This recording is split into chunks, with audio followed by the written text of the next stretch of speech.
Hi, in this video I'm going to talk about how to add two Egyptian numbers together using our base 10 principles. Now, we don't have to have the Egyptian symbols memorized, so I'm just going to call them up here so that you can see them. But I'm not going to translate each of these numbers into our system and add that. Instead, I'm going to add directly in the Egyptian symbols, using the principle that when we add, we circle 10 of a symbol and trade for the next higher symbol. In other words, see all these little staffs here? Lines, whatever. If I can get a group of 10 of these lines together, then I can trade them for the next higher symbol, which is a horseshoe. So let's see if we have 10 of them and then how much we have left. So counting up top, it looks like I have 6 of them up top here. So I can circle these 6 and I just need 4 more to make 10. 1, 2, 3, 4. So then that's going to be able to be traded for 1 extra heel bone up here. And then it's a little hard to see because of the circling, but it looks like I have 4 left over on the bottom. Now, just to be sure, let's go look at our original number again. In our original number, I had 1, 2, 3, 4, 5, 6, 7, 8 on the bottom, sure. So if I use the 6 up at the top and 4 of them on the bottom, then I have 4 left over down here. 1, 2, 3, 4. And I have an extra heel bone up here that I've traded for. Now here I have this written down a little bit more neatly. I've got the 4 that I had left after circling 10. And notice here I grouped a different set of 10. It doesn't matter which 10 you pick. You'll still have 4 left over here. And you'll still have an extra heel bone here.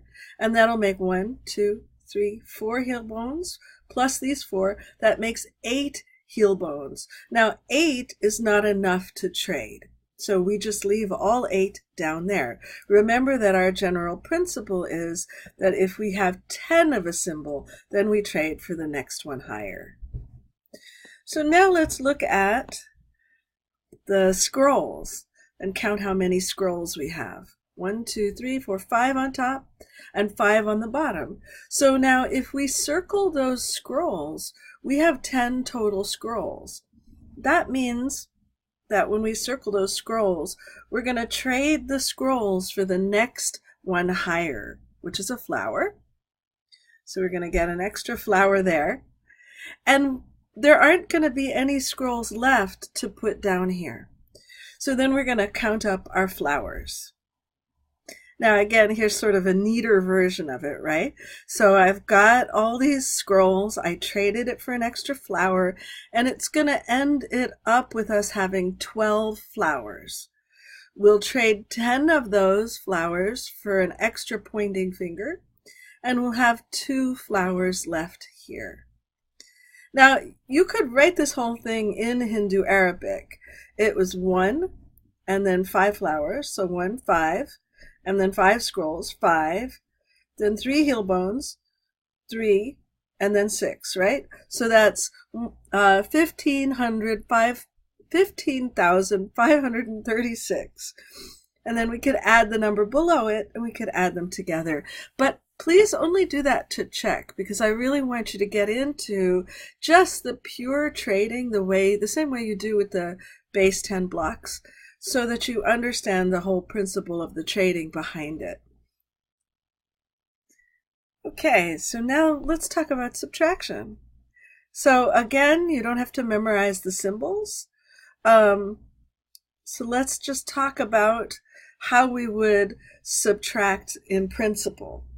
In principle, with subtraction,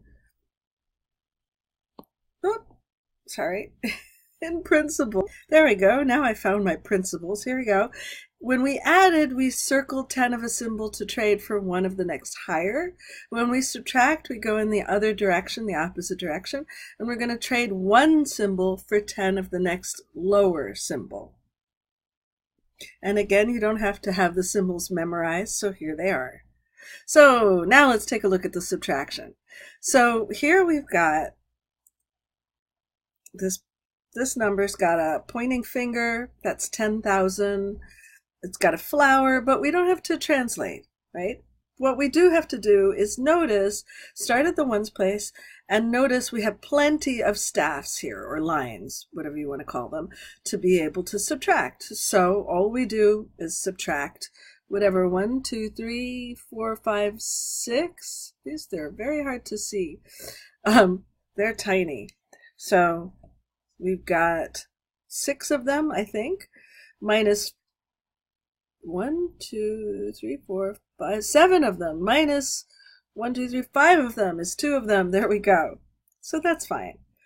But then when it comes to the heel bones, there are not very many heel bones on top, and there are lots on the bottom.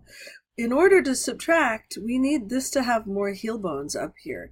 So we're going to trade this scroll for 10 heel bones, and now we have 13 heel bones, and we subtract the 6 on the bottom.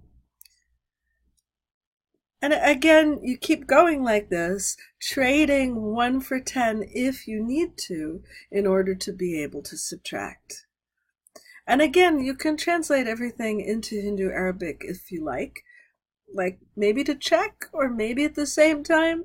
But what I really want you to get the idea of is this specific trading, so that when you teach this, you're not just saying, oh, I can't subtract 6 from 3, so I borrow the 1, which kind of makes no sense. You really want to get the kids interested in that, in trading, and thinking of it as trading, so that once you get here, it does make sense. So I hope you have a fun time with it, and I'll see you in the next video.